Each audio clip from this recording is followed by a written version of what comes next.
listening to the Fitness Matters podcast with Paula B, and this is episode number 68, Finding Your Thoughts. Well, hello, my friends. It's good to have you on the podcast. You know how funny it is to just say things that you always say in ways that you always say them and not think about what they're going to sound like until you're halfway through the sentence? Yes, that's me every time I start this podcast.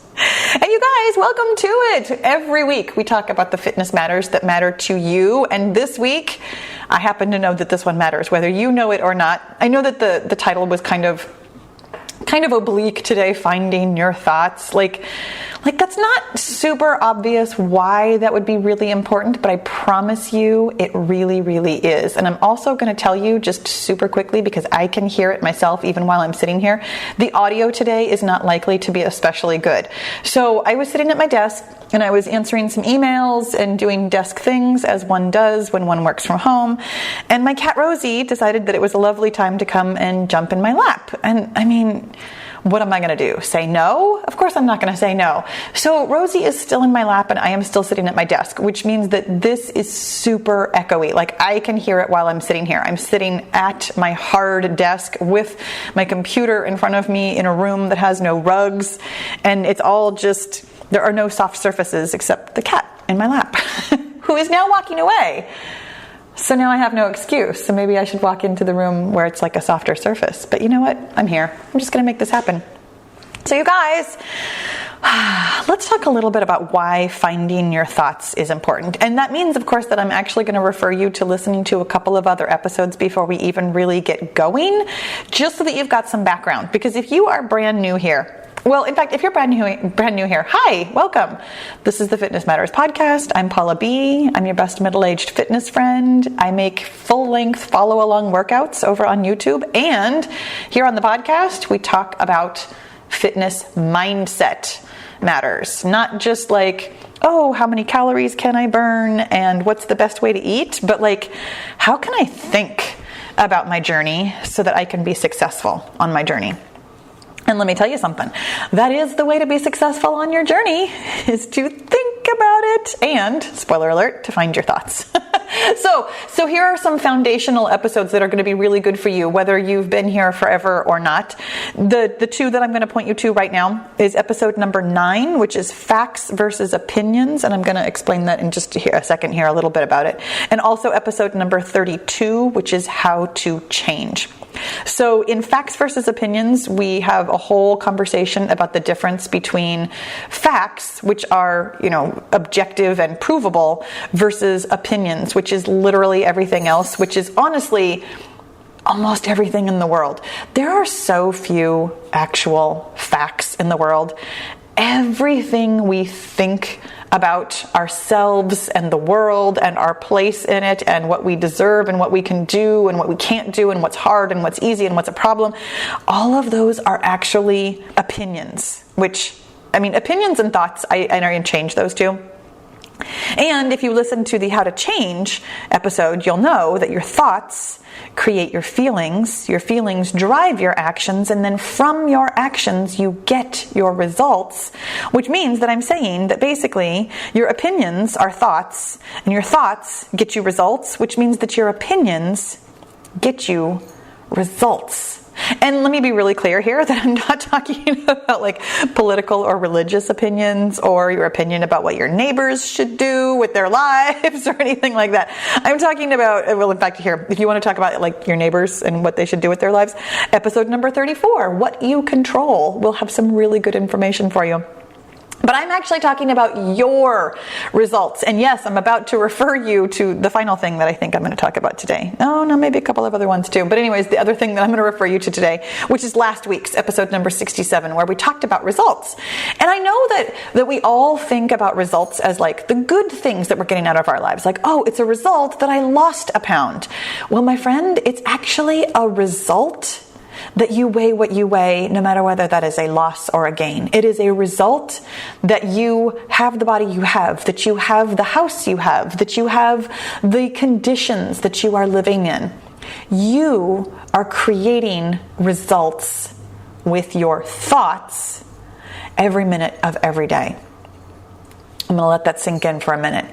I know that we talk about this, again, if you're not new around here, I know you understand this, but also I know you don't, because it's something that I'm still really coming to grips with. It's something that I'm still really, really, really understanding and grasping in a way that every single day it hits me again. Like, oh my gosh, when I have this thought, it creates something in my life that I either want or don't want. And therefore, finding your thoughts is really important, because when you can find them, you can create the results that you want. Aww. Pretty exciting, right? Okay, so are you ready to find your thoughts? I know. Maybe, maybe not. Here's the thing about finding your thoughts, I will tell you. It sounds so simple. I mean, find them. Just like listen in on your thoughts, right? But the thing that's really funny is that we don't notice that they're thoughts. We all get caught up living our lives, saying things to ourselves, telling stories about our past, telling stories about what we're doing right now, and having these thoughts that feel very factual. And the reason that I want you to find your thoughts, the reason that you want to find your thoughts, is to uncover that they are just thoughts. This is the work. When we can hear what's going on in our heads and understand that it's not factual, that they are all thoughts, aka opinions, that's when we can be really intentional about where we're going and what results we're going to get. Now today, what I'm going to suggest for us, and I do have oh my God, how many steps do I have? I have 8 practical steps for us to find our thoughts. Don't let that throw you off. They're not super complicated. And honestly, this isn't even especially time consuming. It'll probably take you longer to listen to this podcast than it'll take you to get all the way through the steps. This is a journaling exercise. Let me be really clear about this. I get asked about journaling a lot because I know from my own life that I don't always know what to journal about. Like I do journal, and I actually explained this quite a bit. Here's the other thing I'm going to reference you to is episode number 45, How I Journal for Success. And I told my whole story in that episode about how long I've been journaling and my kind of evolution through just talking about my day and then talking about my feelings and then complaining about my feelings and then now how I do it a little bit more intentionally so that I'm really getting something out of it. When I sit down now with my book and my pen, I know what I'm going to get out of it. Not always, let me rephrase that. I know what I'm sitting down for. I don't always know what conclusions I'm going to draw. I don't always know where the conversation is going to go, but I'm sitting down with a purpose. I'm not just sitting down like, oh, I guess I'm going to talk about my day, but like, no, here's what I'm going to talk about. Here's what I want to know. Here's what I'm looking for. And here's why. Because nowadays where I am with my journaling is that I'm noticing the results that I'm getting in my life. And I'm noticing that I would like to create really specific results in my life. And I know, because I do this for a living, I know that my thoughts are creating my results.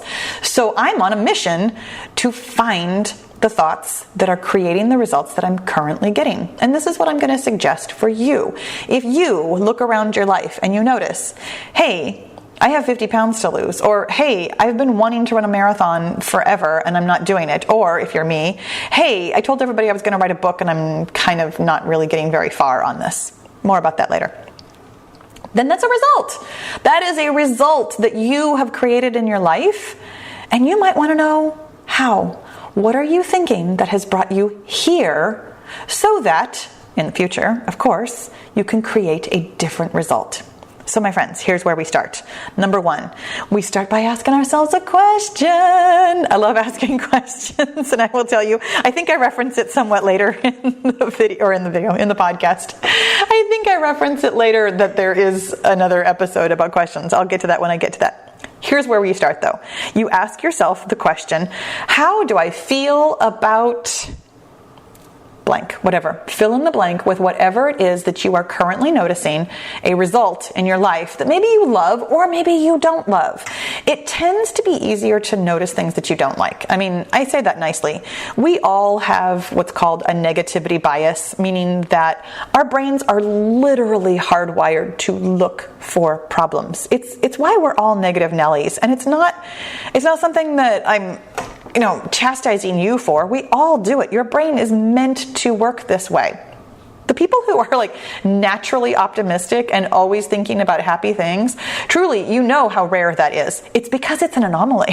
The rest of us, we are all hardwired to be looking for problems, and we do, and we find them because, of course, there's always something to be, problematic in our lives. So anyways, you ask yourself, how do I feel about whatever? And you can fill in the blank with anything. My body, weight loss, running, getting older. I'm going to caution you to keep it kind of narrow versus like, how do I feel about my life, or how do I feel about the universe, or, something like that. Like, when you can kind of constrain yourself to one topic, it'll be really easy. When you open it up to something like, how do I feel about my life, you're going to go into all kinds of areas because your life has so much to it. I mean, relationships, money, your body, the world, your weight, what you do, what you don't do, what you read, what you don't read, all kinds of habits.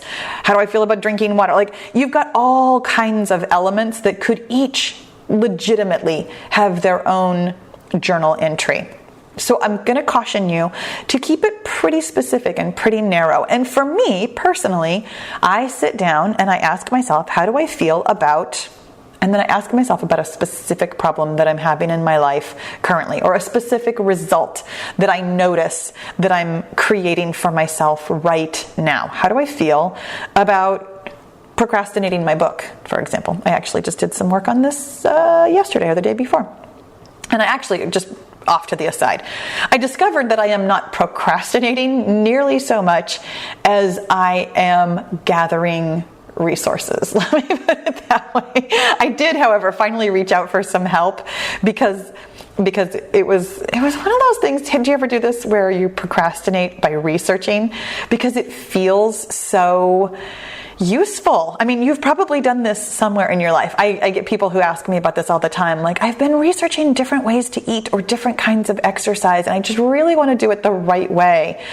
There is no right way, my friends, just so you know. That is way, way off to the side. But just so you know, there's no right way to do anything ever. There's either the way you're doing it or the way you're not doing it, and both of them are fine.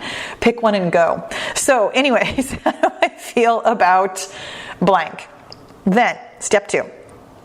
Ask yourself, what else do I think about blank, whatever it is that you're thinking about, until you're actually empty. Because you'll find that your brain wants to offer you, I don't know, or thoughts that are kind of tangentially related but not entirely related. Like, your brain is really good at skirting around difficult issues, and frankly, your brain doesn't necessarily want your thoughts to come to light.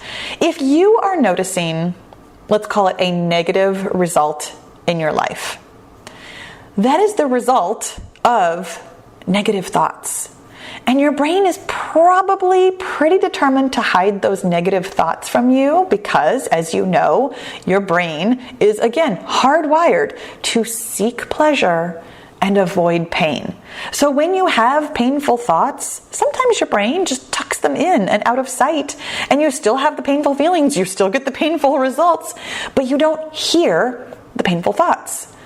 Your brain is going to try and throw up something like, I don't know, or gee, that fan really needs to be dusted right now, or some other kind of stuff. Sit with yourself and keep asking yourself, how do I feel about whatever it is? How else do I feel about whatever it is? Is there anything else that I'm thinking about this thing? Be really, really patient with this part. And honestly, I'm saying be patient, but it's probably not going to take you more than about 10 minutes. Even if your brain is trying to chase off of shiny things or running after squirrels or whatever, it's still not going to take you very long to get out all your thoughts about one really specific topic. It's why I told you to keep it narrow, because if you were asking yourself, how do I feel about my life? You could be sitting and writing forever. But when you ask yourself, how do I feel about what I weigh today, really specifically, it's not going to actually take you a ton of time. So give yourself the time to really, really, really pour out everything that you're thinking about this topic. And then step 3, you're going to define anything open-ended and answer any questions that came up. Go ahead and write them down as it comes out of your pen when you're first asking yourself, how do I feel about such and such? You'll find that some of the things that you are thinking are questions, or some of the things you are thinking are not as clear as you think. I frequently find myself writing something like, what if I'm doing it wrong? It's why I mentioned that earlier. What if I'm doing it wrong is a question I apparently ask myself about everything. I didn't realize this until somewhat recently, when I've noticed it coming up again and again and again in my journaling. What if I'm doing it wrong? So here's what I want you to do on this. First of all, define what wrong would possibly be. Like, is there a right way? Is there a wrong way? What would be wrong? What would be right? Like, really get clear about what you think you are defining when you are saying right or wrong. And then answer the question. What if you're doing it wrong? Like, for reals. What if you're doing it wrong? What then? And because you're in this now critical thinking part of it, rather than just writing it all out, now we're starting to think about what you've written. You're also going to ask yourself, so what? And this is a real question that I want you to answer, because this whole thing, what if I'm doing it wrong? So what? So what if you're doing it wrong? What is wrong? What is right? And so what? What are the consequences that you think would happen if you did it wrong? Or if you don't do it right, whichever way you said that to yourself.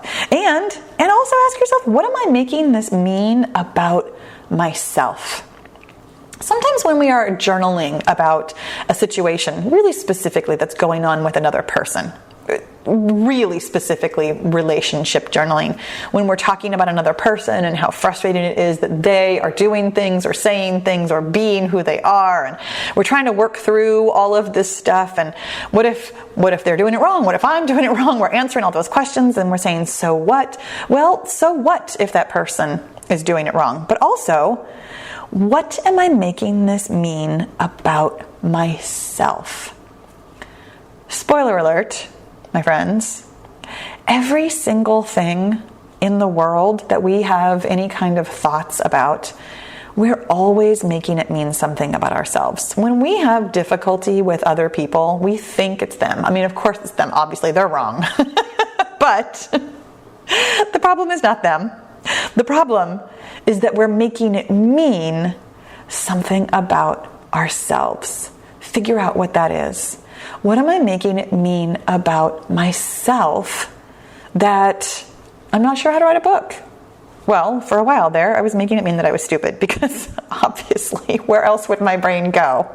I actually caught on to that one really quickly. Just again, to the aside, I just want you to know how universal this process is, and how none of us, even those of us who create podcasts about these topics, none of us are immune to this kind of thinking. We all have human brains that all have really illogical, ridiculous thoughts that they offer us.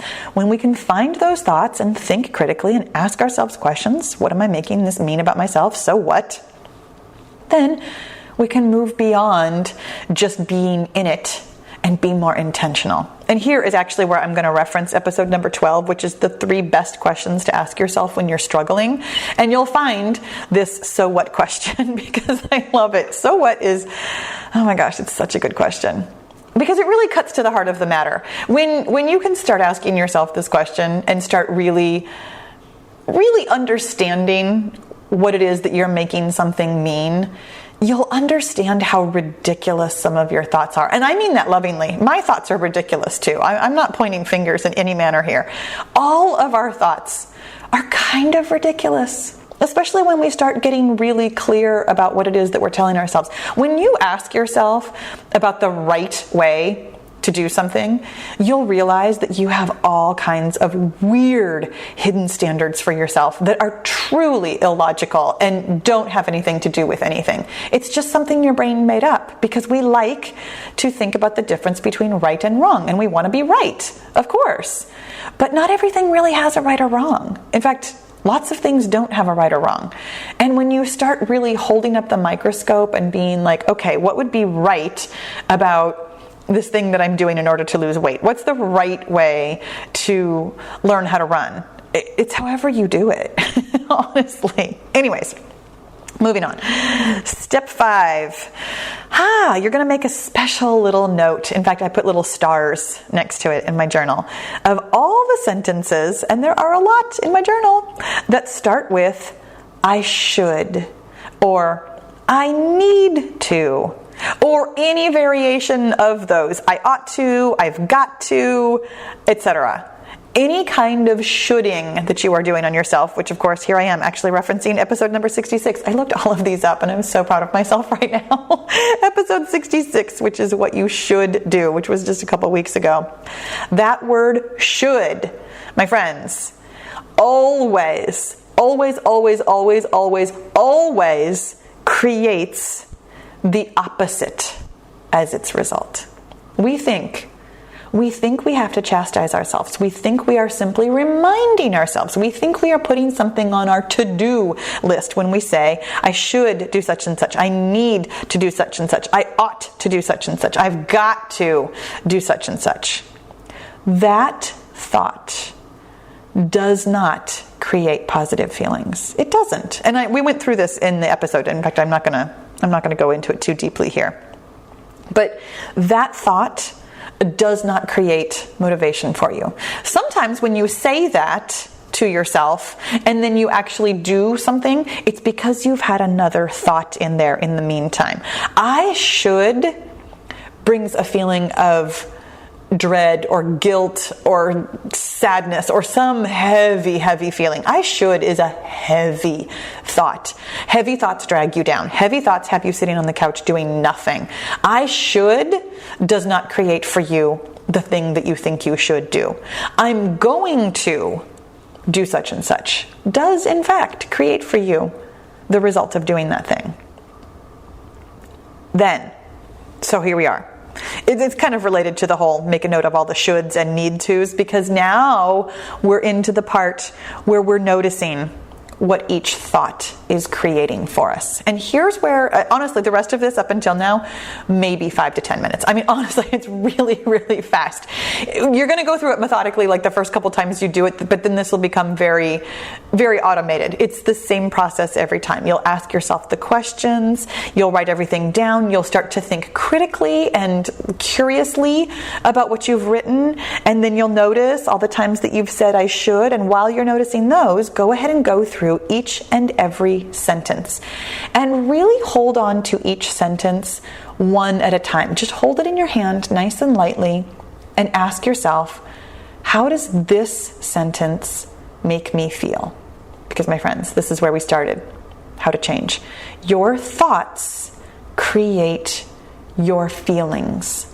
Notice the feelings that come up with each thought. Now, if you're on one topic here, how do I feel about what the scale said today? There's really likely to be a lot of overlap. There will be quite a few sentences that bring up frustration, sadness, anger, whatever. But make a note to really pay attention to each one individually. And I will tell you just really quickly, some thoughts are going to bring up some nuance of a feeling that maybe you'll have trouble identifying, because at some point in time it might be important to differentiate between disappointed and frustrated. But here's what I'm going to tell you. Just a quick rule of thumb. If the thought you're having makes you feel bad, the result that it's going to get you is bad. Just straight up. It's not that your thought is bad. It's simply that your thought is creating a bad feeling. Your thoughts are neither good nor bad. They're just thoughts, and that's why we find them, because they're thoughts. They're occurring in your head. They are creating results for you. But your feelings we do categorize. We do categorize as good or bad, and we've talked about this a couple of times. Again, I'm going to have a whole podcast about this at some point in time, about how we use those words as a construct. It's not objective. You might feel good or bad about any kind of a thought. But when you have a feeling that feels bad, just understand that it is not going to create good results for you. And here's why I want you to notice this. Because as you're going through your list of thoughts, keep a tally. Keep a tally on how many of them are good and how many of them are bad. And I'm just going to suggest to you that if most of them are bad, that's why you're getting bad results. It's why you're getting results that you are not happy with. It's why you are not getting where you want to go. Because your thoughts feel bad. Okay. Now, here's step 7, except that it's not really a step. It's more like advice. It's really, really, really important to stay open and curious about this process, about the whole thing. This is when you'll really start to notice it, because I started thinking about it like when I was explaining it to you. When you start to notice how bad you feel when you're thinking all these thoughts, you'll start to judge yourself for it. It happens to all of us. It's something that we all do, and that's why I'm just gonna caution you. Step 7. Stay open and curious. What if you don't judge yourself for this thought? And this is what I was talking about with the good versus bad feelings. It's a judgment, and it's kind of unnecessary. It's the language that we use, and it's why I'm explaining it to you like that. But what if you weren't worried about whether or not it was bad? What if you were simply open to, oh, this is a feeling of anger that I have about that. That's so interesting. Well, anger, generally speaking, does not create the results that I'm looking for. Anger tends to create results that I am not looking for, in fact. Anger tends to stop me from doing the things that I would consider living my best life. When you can really look at it like that, like, oh, these thoughts that I'm having are creating this feeling, and this feeling is not getting me to where I want to go. When you can look at it like that versus, oh my God, my head is full of junk thoughts and I feel terrible and no wonder my life is such a mess, which is where most of us want to go when we start doing this work, right? I know. And that's why, even though it's here down at almost the very end of step 7, it's why I would love for you to just keep this in mind the whole time. Just be open. Just be curious.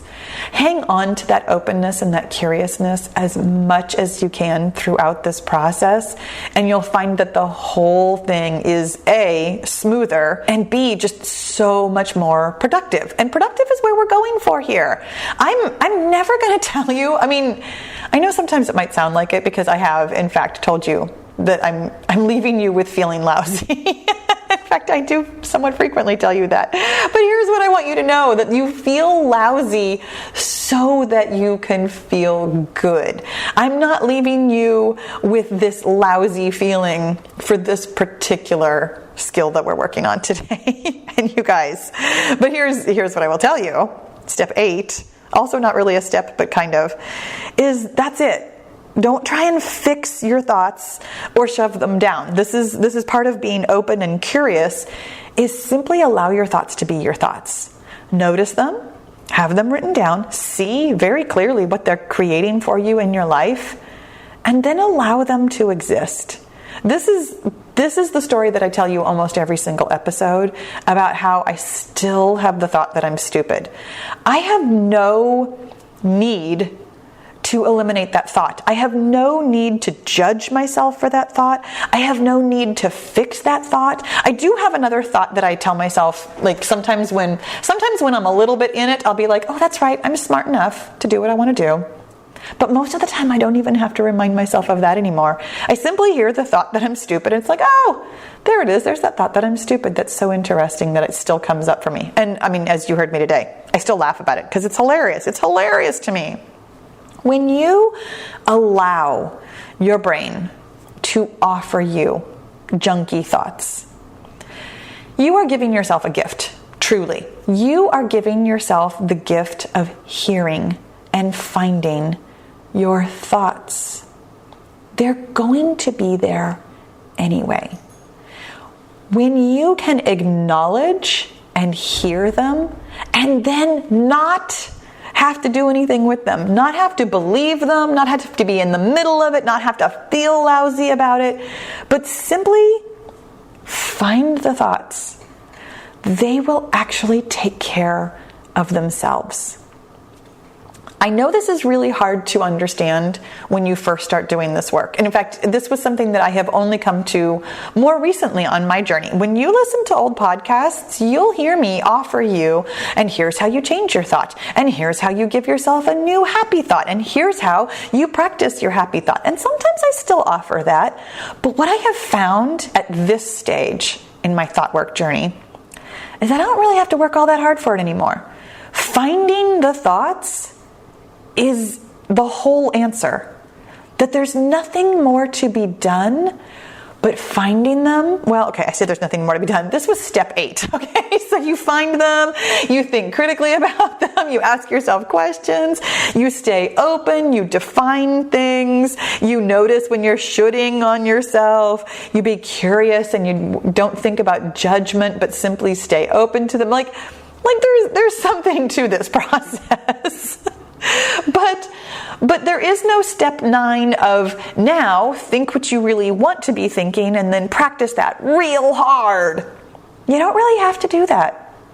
When you can do these other 7 steps pretty successfully, like staying open and curious really specifically, there's no need to jump to something more intentional. There's no need to put on a happy face and find better thoughts. Somewhere down the line, a better thought is going to be really easy to think. It's going to come to you just as naturally as some of these junky thoughts. You'll find yourself thinking better thoughts. So my friends, let me recap for you, because this was eight steps. Step number 1 is to ask yourself the really specific question, how do I feel about whatever, blank. Step number 2 is to ask yourself, what else do I think about blank, until you've gotten all your thoughts out. Step 3 is to define the open-ended terms and answer any questions that have come up for you. Step 4 is to ask yourself more questions, though, to ask yourself, so what, and what am I making this mean? Step 5 is to make a note next to all the sentences that start with I should or any variation on the shoulding. Step 6 is to notice exactly what each and every thought is creating for you. What kind of a feeling are you creating with that thought? Step 7 is to stay open and curious. And step 8 is to be done, to let it be, to let that be the whole process and let your brain figure itself out. My friends, I know 8 steps sounds like a lot today, but really, truly, I promise this doesn't take all that long. This is something that you can add into your daily routine pretty easily. You're going to need to make the time for it, and you are some days going to need to kind of talk yourself into it, because some days these thoughts are going to feel stronger than others. But like we said, when you let it be and you get into the habit and you stay open, this all takes care of itself. I would love